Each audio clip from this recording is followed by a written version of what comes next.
Please join me in welcoming the Executive Director of the Writers Guild of America East, Lowell Peterson, everyone. We have a terrific panel in store for you. These are people who are not only compelling storytellers, but they are people who have been involved in public affairs themselves, so they know whereof they write. So it'll be very interesting to hear their perspectives, both creative and political, as we go on. I'm just going to introduce our moderator, who's a great guy too. Stefan Forbes is an Emmy-nominated writer and director. I'm sure you know his documentary, Boogie Man, the Lee Atwater story. It won the National Edward R. Murrow Award and Polk Award for Excellence in Journalism, and was nominated for a number of other awards, including our own. Without delaying proceedings any further, Stefan.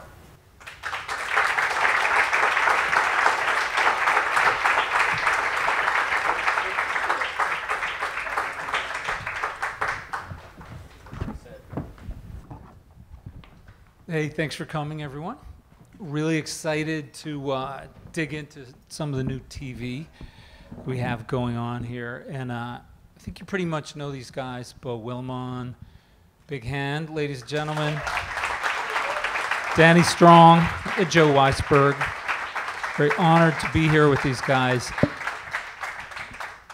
kind of feel like we're entering a new era in TV. It's getting so smart that, you know, you turn it on, or the web, Netflix, and you see some of these shows and you're kind of like, it's just so smart. I can't believe they're showing it. I kind of feel like parents are going to be telling their kids, you know, stop doing that homework and go watch some TV. Joe, you did Falling Skies. You did what looks like 3 episodes on there. You worked on Damages a little. And this is kind of your first show that seems to be like your baby, totally. Are there any surprises, things you weren't expecting, either good or bad, from having your first show on TV? Well, I will say that going from, you know, working on a staff to running a show is just a completely different experience. Everything about it is different. Primarily, I really liked working on a staff. That was great. And I remember getting, I remember getting to LA to work on Falling Skies, and I remember the first day they brought the lunch menus in, and I was like, they bring you lunch? I just thought that was great. And I ordered lunch, and, you know, whatever, half an hour later, lunch came, and I took out my wallet. He said, no, you don't have to pay. They buy you lunch? You know, how much better is this going to get? And I was just so, I loved that job. It was so fun, and it wasn't easy. It's a hard job, but fundamentally, it's just great. Everything about working on a staff. And running a show it's a nightmare.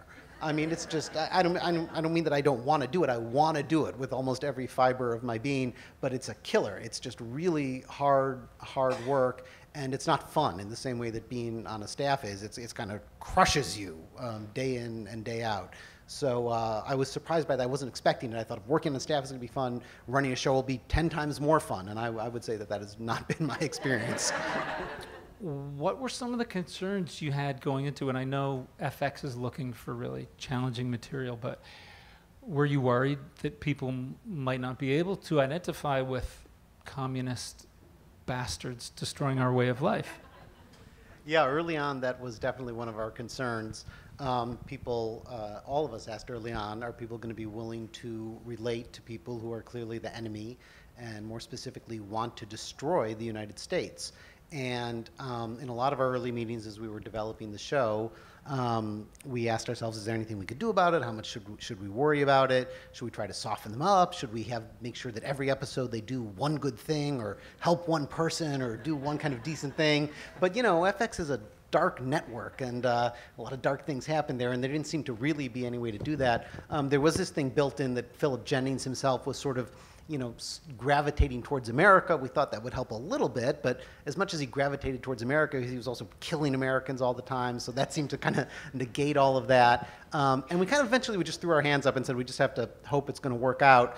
And what happened was we cast Matthew and Carrie, and as soon as we saw them actually together, we just stopped worrying about it. They just brought a lot of inherent sympathy to the role, and we were just pretty sure people would relate to them, and it seems to have worked out. Beau, you started out as a political consultant. Okay. Beau is going to tell you guys his bio. Well, no, I did some political work, but I was always a writer, and I worked on a few campaigns, sort of as a sidebar, you know, and never with the intention of writing about them. But I worked on Schumer's campaign in '98, and Hillary's in 2000, and Bill Bradley's, and Dean's in '04. And then eventually sort of drew from all those experiences to write a play that became Ides of March, and keep drawing from them. So basically, I'll pick up there. You know, George Clooney bought your play, and you wrote a great screenplay, and then you guys basically went to Lake Como and started doing massive amounts of drugs and hanging out with supermodels, and everything's been amazing for you. Well, there was no Lake Como, no drugs. I've been sober for 12 years.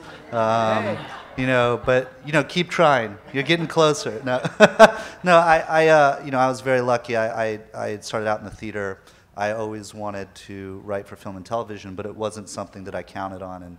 And I figured if I had a career at all in the theater, that would be enough to sustain me artistically and as a human being. I think a lot of writers, we try to write smart scenes and really get into interesting topics, but a lot of times it kind of gets left on the cutting room floor because it's really hard to make that stuff play.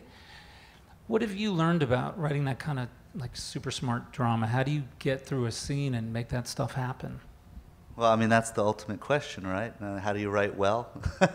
You know, well, I mean, I fundamentally don't approach it as a show about politics. I don't think House of Cards is about politics at all.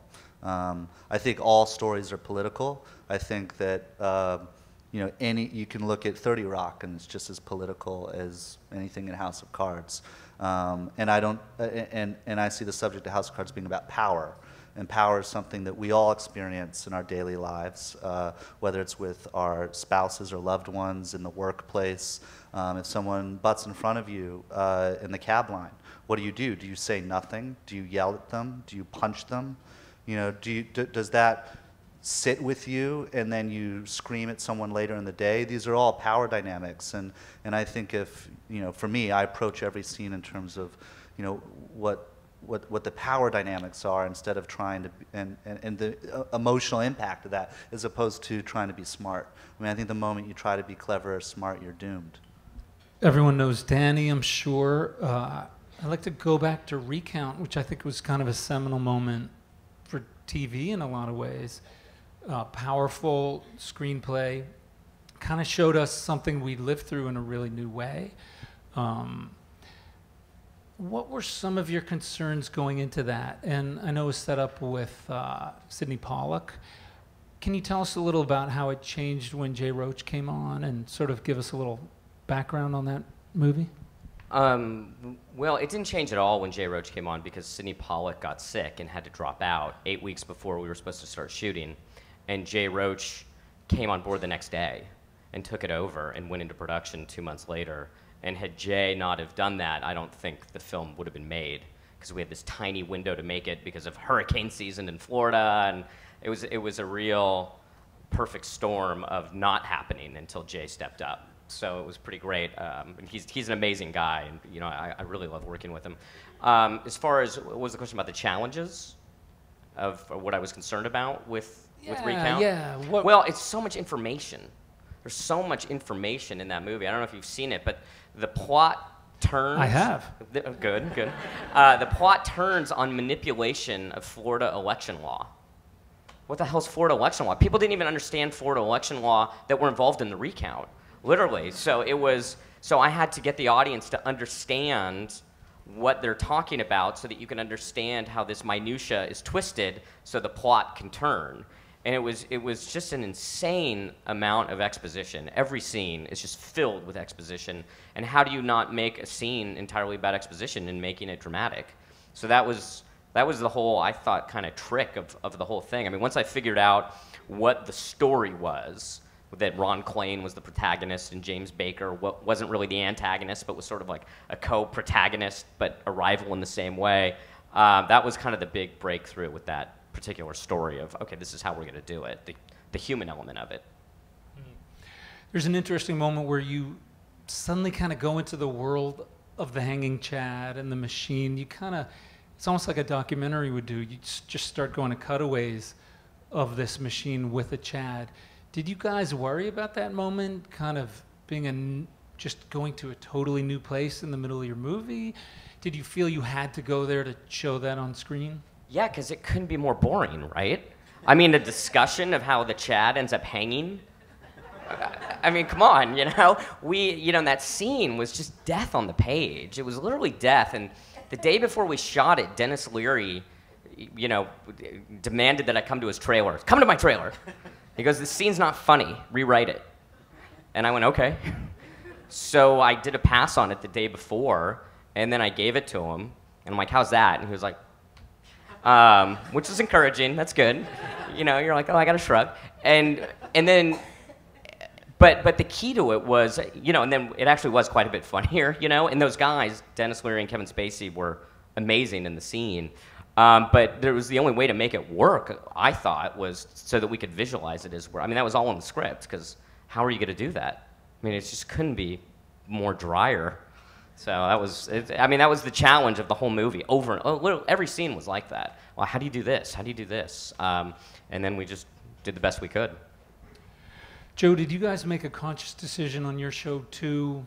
I feel it's very different from House of Cards in that it rarely gets into the kind of minutia and like heavily into the details. You could have gone there with the politics or with the spycraft. Did you decide to kind of keep it more about the human relationships and the love story and the trust issue? We thought from the beginning that it's a show about a marriage, and if we spent too much time on spycraft or anything else, it would probably start to get boring. So we're always, every episode, we're thinking, what's the marriage story here? And a lot of times we have trouble finding it, and that's where we tend to have trouble. But a lot of times we find it, and that can keep it pretty interesting, because if a husband and wife are fighting, usually most people are going to get involved. But we always want to have some spycraft in there too, and different things like that. And sometimes there's really good minutia in there, and little dead drops or this or that, or the way that things work that people haven't seen before. If we can get something interesting in there, we think it'll be pretty compelling.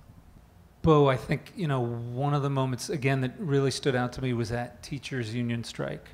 That you guys just committed to that and went so deep in there, and you made it work on the screen. We began rooting for the characters a lot more, I think. I mean, I felt very pulled in half. You mean against the unions? No, actually, no. Just kind of agonized over who's going to win. I actually felt very disturbed as a Writers Guild member at the anti-union side of things. But what was it like making that long teachers' union thing kind of weave in and out of the characters?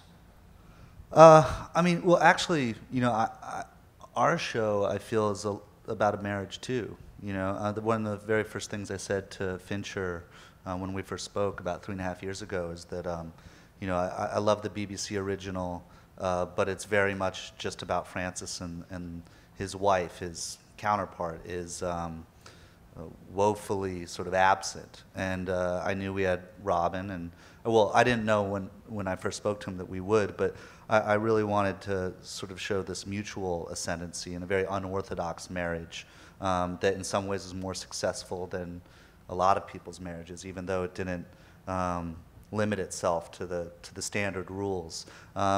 So, like Joe, I think that's sort of in every episode what we're looking at first. When it comes to stuff like the teacher strike, look, I mean, when you have someone like Francis, who's a master gamesman at political maneuvering, you look for opportunities where he can really shine. And you look for stakes that are really high. And education is something that everyone feels strongly about, so they're going to bring to their viewing experience strong feelings about it.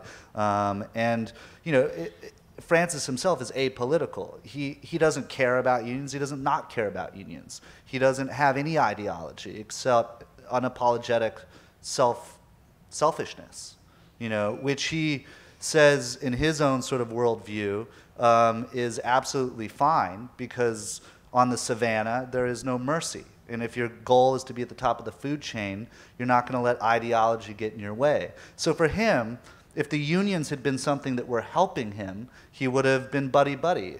But the unions happened to be something that were getting in his way, so they needed to be mowed down. But he didn't have any feelings about that. It was simply an obstacle in his path of ascendancy. And so, you know, in terms of dramatizing it, you just look for all the moves that he can make. And you want him to have worthy antagonists, people that are worth his time. And, you know, Marty Spinella, I think, was one of the more memorable characters this season 1, and gave him someone to grapple with for a couple episodes. I think I'm just going to keep like going around in a circle here. But if you guys want to join in or ask each other questions, and if anyone has a question out there, just throw your hand up as well. And then we'll kind of open it up formally to all the questions at the end, but feel free to chime in. One of the interesting things for me right now is seeing these movies that are based on true stories and how they're getting critiqued in the press in a way I don't feel like they really were before, like Zero Dark 30 and Argo. And I mean, just before the Oscars, Jimmy Carter came out and said, you know, I love Argo, but just to set the record straight, 95% of that mission was done by the Canadians. It's like, thanks, Jimmy. You know, that really helps. But you're kind of doing these big movies like The Butler, where you have a real life character and people with different... Not really. But anyways, I'll explain that in a second. Okay. We're learning a lot tonight. You know, how do you negotiate that? Do you have less leeway now to change history and what happened, knowing that there will be all these articles written and it'll kind of be like negative, you know, talking points for other movies and award season? Is it scary to go there now? Scary, I don't know. I mean, I just expect it now, that's just the way it is, and you know there's going to be blowback, and if you're doing something that you think is provocative and interesting, that you know that certain partisans are going to have a problem with it no matter how truthful it is, you know they're going to attack it. And my only goal in the case of Recount and Game Change was make it truthful. Make it that I could stand by that it is accurate, that it is fair, that if there's dramatization, that it represents the truth, that it is something that isn't unfair to have been put into the movie. An example of that is there's a scene between Sarah Palin and her husband, Todd Palin, where they're in bed together. And I don't know if that scene took place because neither of them would talk to me. But everything they say in the scene is true. So I'm totally comfortable with that scene because that scene to me, it's just, you know, everything they talk about is real. So as far as the blowback goes, you know, if you're going to go for it, then go for it. And the blowback actually helps you because it gets you a lot of press. And in the case of... That is really cynical, man. Yeah, it does, though. I mean, look, in the case of Game Change, Sarah Palin's aides held a press conference 2 weeks before the movie came out, and they said, this movie is all lies, and we have not seen it. I mean, that's what they said. We have not seen this movie, but it's all lies. And then we got 5 days of the news cycle. It just kept going. It kept going. And then, like, we'd respond, and they'd respond back. And it was amazing for the movie. And the fact that they came out attacking us saying it's all lies and we haven't seen it, it was great. You know, I mean, I felt like I was in the middle of a circus a little bit, which I think the McCain campaign kind of was. So it all, you know, all was full circle. But so yes, you're going to get blowback, and you just deal with it. In the case of Zero Dark 30, I thought that they should have responded right away. And because once they did respond, they had a very compelling argument. But I didn't read that compelling argument till quite a bit later. So that, you know, that was my own take. But the film was still very successful. Did that hurt their Oscar chances? I mean, I don't know. Who knows, you know? There was things that came out about Argo, and that certainly didn't hurt Argo's Oscar chances. You know, Danny and I got lunch with Chris Terrio and Bill Goldman, actually. I'm sure you guys are familiar with legendary screenwriter Bill Goldman. And the day we were getting lunch, Chris Terrio walks in and he goes, "We're being sued by Iran." So in terms of, and it's true, the nation of Iran was threatening to sue the producers of Argo or the studio, whatever, for you know, a defaming depiction of Iran, which is way more intense blowback than anything the media can throw at you. But you know, it's confusing because your goal making your films is to tell a truthful movie, but the guys making Argo or Aaron Sorkin making The Social Network, that is not their goal. Their goal is to make the most entertaining movie. And they're perfectly upfront about it. There are all kinds of things in those movies that has nothing to do with the truth. And I find it, as somebody watching movies, confusing. I still haven't really quite gotten over Social Network, which I loved. It's a great movie, but then there's Mark Zuckerberg, and that's not his story. And it's I don't know, it's a little bewildering. That's tricky, right? And I think that you can decide for yourself if you find it, if it's upsetting when you find out that, you know, Zuckerberg had a girlfriend the entire time. Where when his motivation, I love that movie. That was my favorite movie of that year. When I found that out, I'm like, okay. But it's like, what's the deeper truth? You know, a story of American individualism and ruthless ambition is a deeper truth than some of the facts. You know, I mean, and it's a better story. Well, yeah, I mean, it's sort of, you know, I don't know. I mean, I'm lucky in that I don't have to stick to any facts on the show. I mean, we aim for authenticity, so we do a shitload of research and make sure that all the things that happen in the show could happen. But I mean, you know, it's sort of like Shakespeare jiggled things around and condensed things and whatever, and the goal wasn't to write history; it was to write drama that achieved a deeper truth in some ways. You know, drama's good for that. Our shows are very good for that. But if you're doing it with a guy who's alive and across the street, I don't know. It freaks me out a little bit. Yeah, but you have legitimate. Well, I think you live across the legitimate street criticism. from Zuckerberg? No, he does. Yeah, they're like best friends, right? What? You and Zuckerberg. That's right. You're right. I'm so not across the street from Mark Zuckerberg. But I think it's a legitimate criticism, and I think that's where the artist has to decide what's the line they want to cross. In the case of Recount and Game Change, we thought these are extremely compelling stories, and we felt to make things up will undermine the story in those particular stories. Now, in the case of the Butler is inspired by the life of Eugene Allen. Inspired by. But the character, exactly, but the character in the movie's name is Cecil Gaines. That's not Eugene Allen, right? So right away we're saying this is not Eugene Allen's story. And the truth is that Cecil Gaines is a composite character of many butlers I interviewed, many White House ushers, chief usher, housemen, et cetera. So it's a completely different set of standard than what I did on Recount and Game Change. So that's when we have the tag, inspired by a true story. Now, you guys don't have any of these handcuffs because they're fictional characters. So you get the best of both worlds, and it's partly... Yeah, but the world has to be authentic. And it feels completely authentic. In some ways, I'm jealous of when you get to follow something where you can actually, look, this happened on this day, and this character said this, or a real person, because you know you're not... I mean, if you're actually following what really happened, you're not breaking any rules. Whereas... You know, one of the things you deal with, I think, a lot when you're creating a fictional world that you hope to be authentic is a lot of people saying, well, it wouldn't quite be like that, or that might not happen. And, you know, it's sort of, you know, it's a gadfly because you want to say, well, yeah, of course we fudge here and there, and we have to do a few things for the sake of the drama, and we know the rules we're breaking when we break them. But, you know, it'd be nice to be able to say, well, that we can't go that way because it didn't happen, you know, so...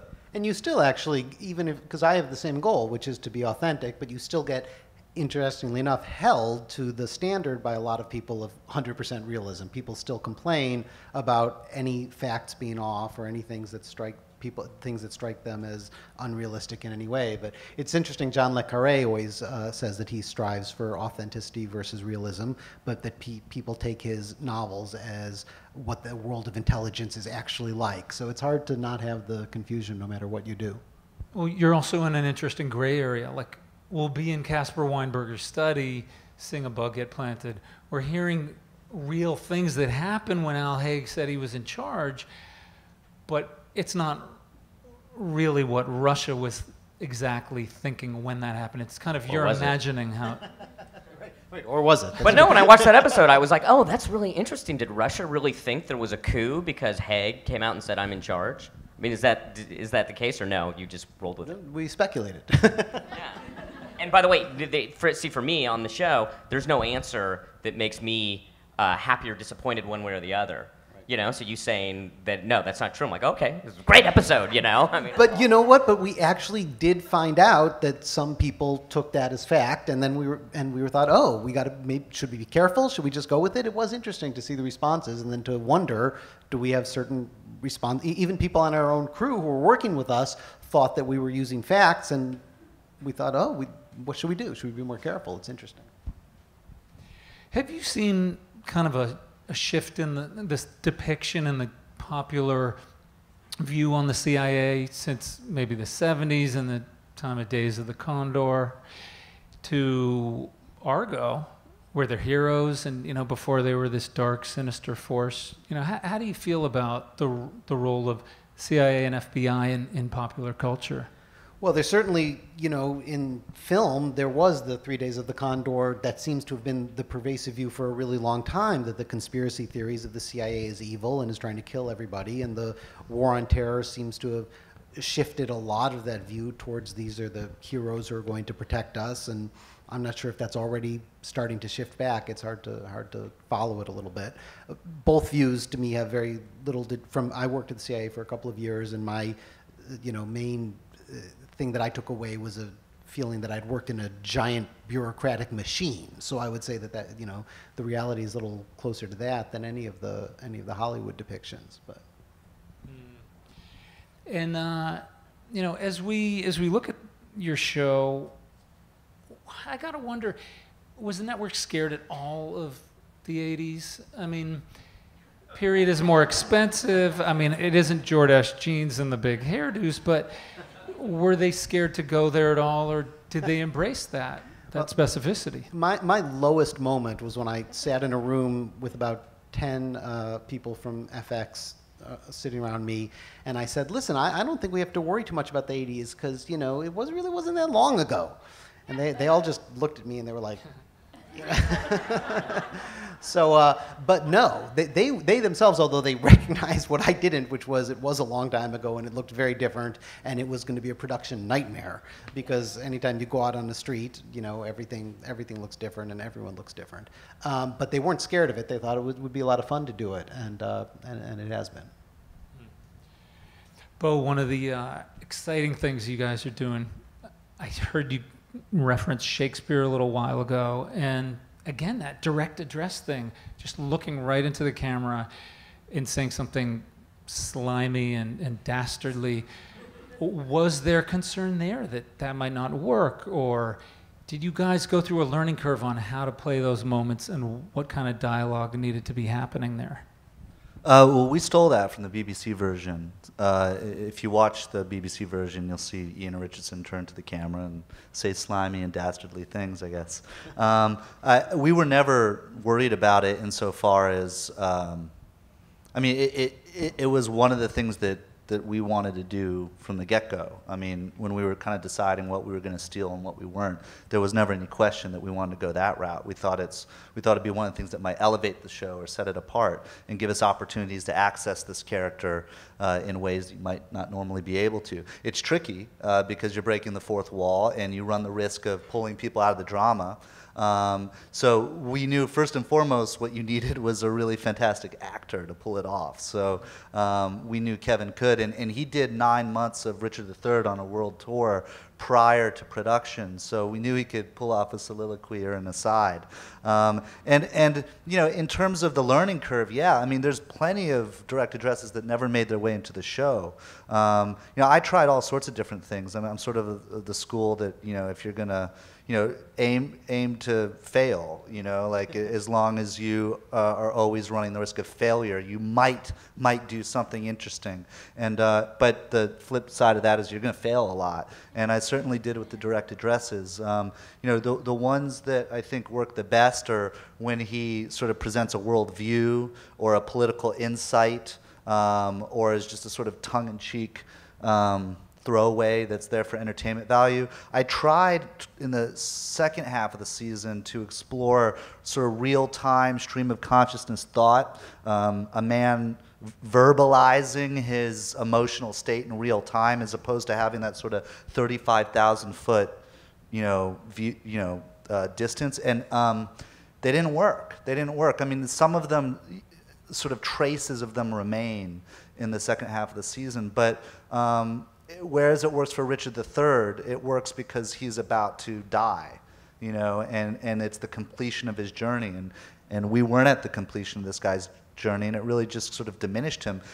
Those were opportunities to show instead of tell, and where I told instead of showed, you know, I had to sort of go back and find new ways to get into those scenes.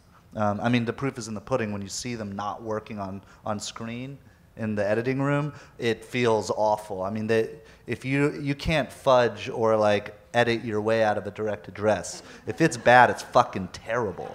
You know, like you cringe and you're like, cut it, get it out. Let's excise it from the script, you know? So, yeah, learning curve for sure. Yeah, some of my favorite direct addresses in your show is when they're just looks into camera. Yeah, you know, yeah. and he just gives a look like he's so annoyed with what they just said, and it's just well, that genius. was, you know, that's sort of working with Kevin. Sometimes he would say, what if I just throw a look here? And you're like, that looks fantastic. Yeah. And now, you know, I tend to write him in a lot more, probably too many, and he'll be like, it's one too many looks for this scene. I'm like, okay. But yeah, it's about intimacy and complicity that you know, here's this guy who, you know, is sort of leaving a wake of destruction in his path on his way up the mountain, and we're asking you to root for him. And in rooting for him, you have to be sort of complicit and intimate, and so he gives you access. And I think that's, you know, key for a character who is as self-serving as Francis is, for you to want to sustain interest in him. I do feel like you guys are doing it a little differently from the British show. I think we do a lot of things differently. Yeah. But even the direct address, he's more friendly. He's sort of the British guy, you know. He's got this sort of charming, sort of, isn't this fun energy. When I think you maybe went a little darker with Kevin, more into the Richard III territory. I mean, he's a real anti-hero. We had no interest in recreating the tone of the original. In fact, I mean, I don't think it's an adaptation. I mean, the very first thing I said to Fincher when I got on the phone with him is I said, I have no interest in adapting this. I will steal some things from it and completely reinvent it and make it our own.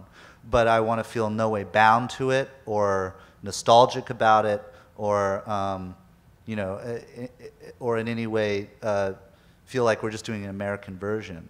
And Fincher was A-okay with that. So, you know, really any comparisons with the original fall away after the first 60 to 100 minutes.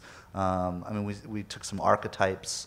You know, there's a few plot points, but really, I haven't watched it. I watched it twice only, ever, 3.5 years ago, and that's it. You know, so I think tonally we didn't try to like say this is what the original did. Now let's do something different. We just said, okay, let's just do what we want to do, and it ended up being what it became. You know. You know, that whole Richard III thing is interesting. I mean, how do you create sympathy for a guy who basically comes out on stage and says, like, I'm going to kill people? You don't. I don't care. I don't give a shit about sympathy. I mean, I really don't care if you like Francis Underwood or not. You know, I'd be surprised if you did. I have zero interest in likability. I don't even know what that notion is, other than some word that some person earning an unjustified 6-figure sum in Los Angeles wrote down one day about 35 years ago in order to somehow explain why they got an egregiously undeserved check. And so, I mean, I think that, you know, it's like that's a research grid, you know? What I care about is attraction. If you're attracted to the characters, I mean, meaning that you can't take your eyes off of them, that you find yourself compelled to follow their journey regardless of what your own personal feelings about them are, then you're onto something interesting. And all of Shakespeare's greatest characters were villains. Richard III, Macbeth, Hamlet was a villain, Iago. I mean, these are not good people. Why do we find ourselves drawn to them? I think they give us access to parts of ourselves that we wish we could explore more, that we had the courage or a morality to explore more. We don't want to play by the rules. Our fantasy is not to play by the rules. And when you have characters that refuse to, there's something attractive about that, even if it's not at all likable. I wonder about your show. You know, it is similar to Marriages, but I don't feel that you're seeking out that anti-hero territory in the same way. Oddly, although there's a lot of killing, there's more killing and violence, yet maybe that's a reason why your people aren't as hard-edged. I never thought of them, no, as anti-heroes. I always thought of them as heroes for the other side. So if you're, you know, the whole idea was that it was from the perspective of the Soviet Union, and these guys are doing this very brave and heroic thing. And if you were Soviets, you would be thinking good for them, especially good for Elizabeth, who's really remaining true under very difficult and tough circumstances. And Philip's wavering a little bit, but nevertheless, he's really done his job pretty well for 15 years. I admit the flaw in that system is the show isn't being shown in the Soviet Union. So I haven't worked that part of it out yet. But Pirated in China, hopefully, though. Exactly. How about you, Danny? Can you say anything about Hunger Games? No. Yeah. I figured, yeah. Because it's very political. I mean, I can see a lot of reasons why books 2 and 3 might really work for you. I wasn't kidding. I can't say anything about it. Okay. But I can say about likability, whenever I get asked that in a meeting when I'm dealing with an anti-hero, it like makes my skin crawl. And I always say, within the first 5 minutes, he'll save a puppy. In our first 5 minutes, we killed one. Yeah, well, see, that's why you and I are different storytellers. I always say that. I go, he'll save a puppy. And then in one meeting, and I'm being sarcastic, and then in one meeting, the person went, oh, like, that's a good idea. Oh, yeah, no, I'm on board now.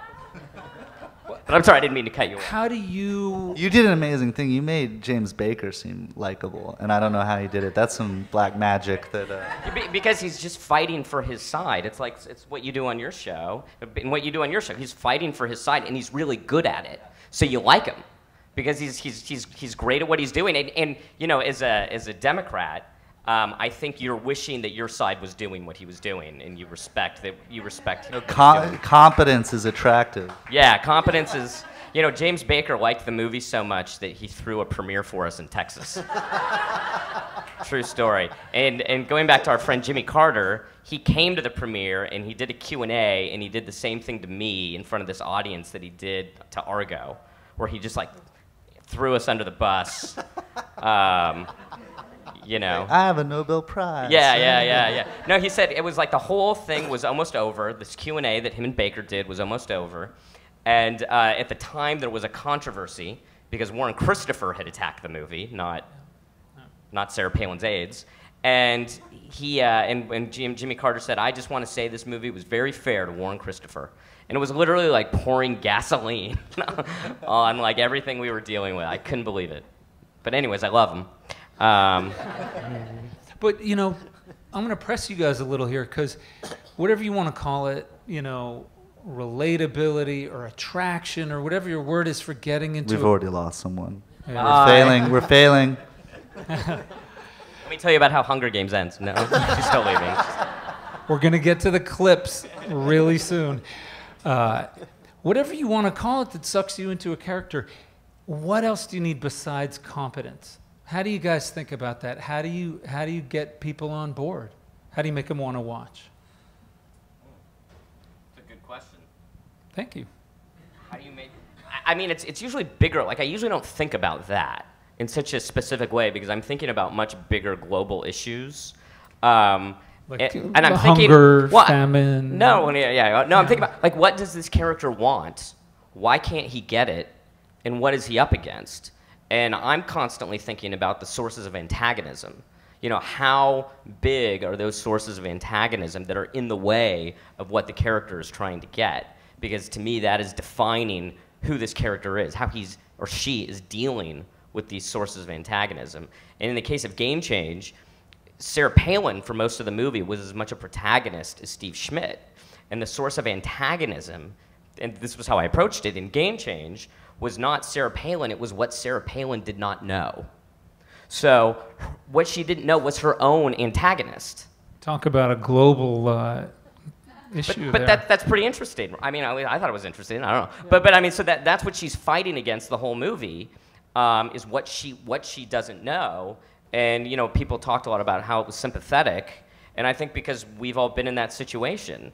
And so for me, the main concept of that movie was that she was suffering from an actor's nightmare, except it was for real. You know, an actor's nightmare is when you don't know your lines and you have to go on stage. In this case, she didn't know her lines, and she had to go on stage in front of the entire world. You know, those are pretty big stakes, and I'm hoping that you're just rooting for this person trying to overcome these overwhelming odds.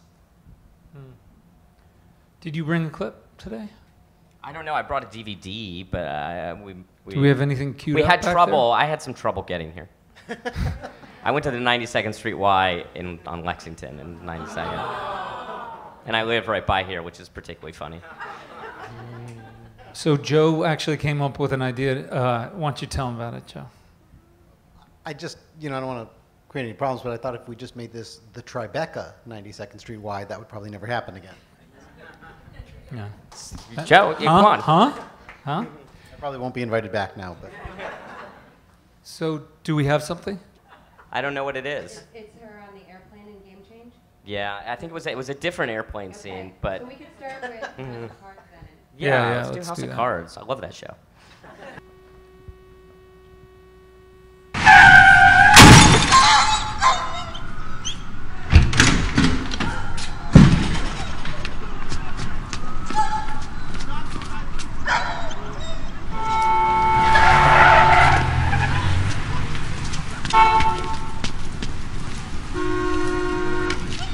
Jesus. Did you get a good look? Blue Toyota Camry, it's all I saw. It's the Hortons, dog. It's not gonna make it. Go see if they're home.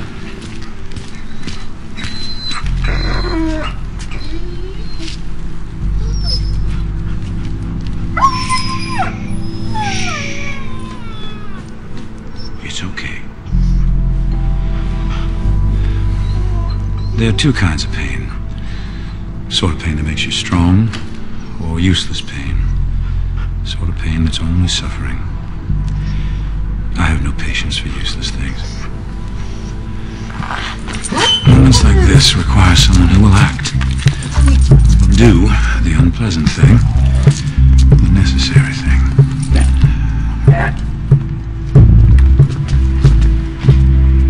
There. No more pain.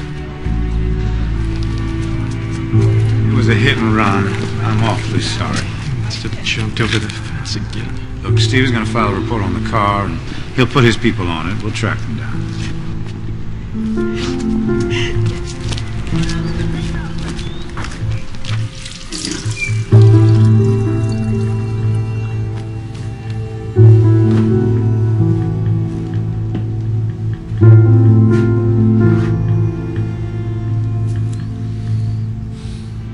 Stunning. Shall we? Okay, you can cut it. Cut.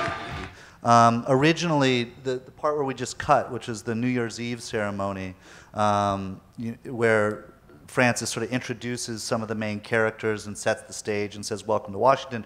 In my first draft, that was the opening. And then I thought to myself, and it's very similar to the way that the British one opened, which is sort of like, let me introduce you to all of these people. And it just felt sort of dry. And even though Kevin was, I knew would do it splendidly, I wanted something that sort of really announced that we were doing something different. And I also wanted a real movie star entrance for Kevin because, he's a fucking movie star. Give him a movie star entrance. And so I thought to myself, okay, what would a movie star entrance be? How about doors fling open and a guy descends stairs, right? I already knew he was in a tux because of the New Year's Eve ceremony, so I figured, okay, I've got that far. Doors open, guy in a tux descends stairs. Why? And I was like, maybe he heard something outside, right? So what could he hear? Maybe a car accident. This is how sophisticated my process is. I'm like, okay, car accident, great. But do I want like sort of dead bodies and people dying? Like, I don't know, that just seems a little overboard. What if the car just hit a dog? Great. Okay. Cool. So he sees a dying dog, and he runs over to it, and I'm like, okay, now what can he do? Well, naturally, he should strangle the dog. No, actually, what I thought is, okay, if I were seeing a dying dog, what would I feel? What would I think? And if there's sort of no hope for this dog, you know, it's sort of like a horse at the track. You know, they put it out of its misery. And I thought, okay, that's actually really interesting. And this is like maybe where one slightly original thought has now entered into this opening sequence, which is I can have this guy who we are going to establish is absolutely ruthless and eventually murderous, kill something in the first 30 seconds. But you could look at it both ways, as something that's either sort of pragmatically ruthless for the sake of ending useless pain. You can see it as mercy. You can see it as bloodlust. You can see there's a lot of different things. And he gets to talk to us about what he's doing while he's strangling a dog. What a way to sort of establish direct address, in the act of killing. And then you get to see him sort of zip up his beautiful wife's dress, almost like her armor. And then we go into the New Year's Eve party, which I would hope would be a lot more sort of charged, because we know what this guy just came from. Now, when I wrote in the script all the things that you saw happen, I got pushback from a number of people, never from Netflix. I've never received a single note from Netflix, ever.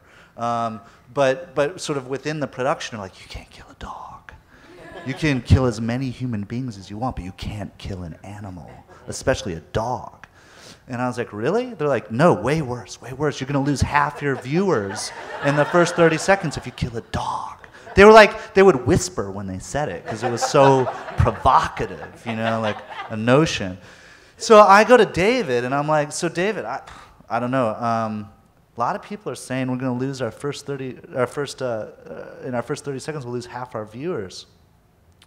What do you think? Do you care? He's like, I don't give a shit. And I was like, I don't give a shit either. Like, oh, great, let's kill a dog. And it was sort of our feeling like, you know, because none of us had done television, none of us, I mean, this was a grand experiment for us. We were told, make the show you want to make, and we decided to make it the show we wanted to make, that we thought, well, this is also a great litmus test. If you click off the show because you saw that, then this isn't the show for you. So if you stuck around, then at least we have a shot at you being interested in these characters in this world. And so that's how that opening came to be. No applause necessary. But